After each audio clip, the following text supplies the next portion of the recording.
nje ya uyanga wangu. Kabla hapo nilikuwa nauficha kwa sababu natangaza kabla hapo mipira yenyewe, nimefanya vipindi vya michezo pia katika redio kubwa na kutangaza mipira pia, lakini sasa nimeamua kidogo niache kwenye michezo, niwe kwenye masuala haya ya kisiasa, kijamii, kiuchumi na kadhalika.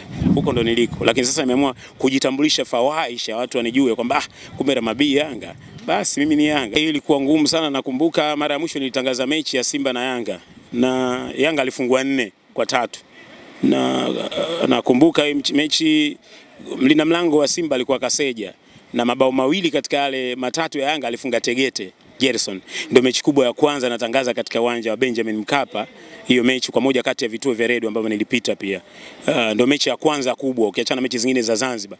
Sisi katika wale ambao walikuwa wanaanzisha Mapinduzi Cup ni founders katika utangazaji, ku commentate. Yaani mimi wakati huo hata hizi media kubwa ambazo zinatangaza mipira na kuonyesha wakati huo hawajaanza, walikuwa wanachukua sauti zetu wanaingiza katika kile ambacho wanakirekodi. Mwaka 2012 mimi nimeshaanza kutangaza mpira. Kwa hiyo nimetangaza mechi kubwa katika uwanja wa Amani kabla ya kukarabatiwa, lakini mechi kubwa ambayo naikumbuka ilikuwa dabi ya Simba na Yanga.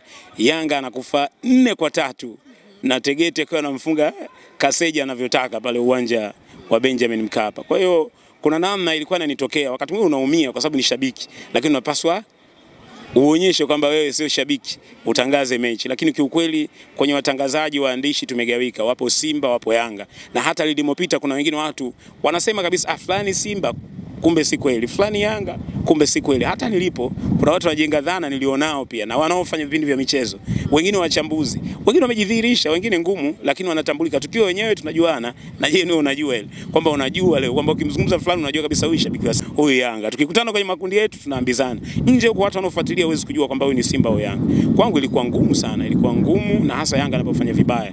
Lakini kwamba mimi ni Yanga lialia kwa wale ambao walikuwa wako karibu na mimi licha ya kazi yangu, lakini sikuwahi kujionyesha mbele za watu kwamba mimi ni Yanga. Hiyo ilikuwa shida kidogo.